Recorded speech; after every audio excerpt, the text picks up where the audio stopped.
15e jour d'audience. Ce matin, la Cour reprend avec les plaidoiries des parties civiles. Ce sont les proches de Delphine Jubilard qui s'expriment à travers leurs avocats. L'objectif est clair, redonner une voix à celle qui n'en a plus. La première à parler est maître Safia Akori, avocate d'Anne, une amie de Delphine. Elle décrit une femme aimante, discrète, et un mari en perte de repère. Elle dit calmement « Cédric n'est pas un monstre, mais il est incapable d'assumer son histoire ».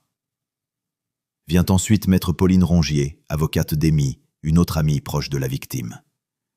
Elle parle d'un féminicide, d'un enfermement, d'une relation devenue destructrice.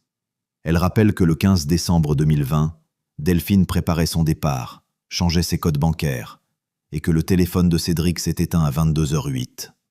Puis elle ajoute cette phrase, reprise par toute la presse. « L'absence de corps n'est pas une preuve en moins, mais une sauvagerie en plus ». Maître Philippe Pressec, avocat de la cousine de Delphine, Lolita, prend la suite. Il défend les gendarmes, critiqués depuis le début du procès. Il affirme « L'enquête a été honnête, précise et rigoureuse », avant de s'adresser directement au juré.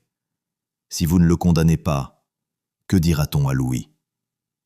Puis vient maître Mourad Batik, avocat de la famille et de l'amant de Delphine, Donajan. Il présente ce qu'il appelle la théorie des 7 caméras.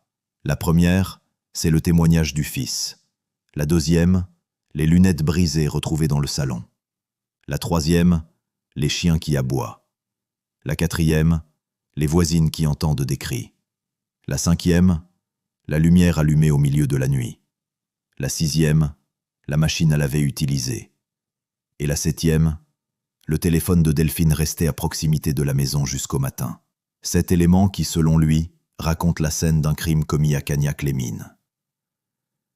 En fin d'après-midi, maître Laurent Decaune, avocat de la famille Ossaguel, clôt la journée. Il parle de mensonges, de violence et d'absence de remords. Il déclare « Cédric Jubilard ne pleure pas, il pleurniche sur lui ». Et il conclut par ces mots « La mort de Delphine est un malheur, comme la culpabilité de Cédric Jubilard ». À 16h54, la présidente suspend l'audience. Les dernières plaidoiries sont attendues le lendemain.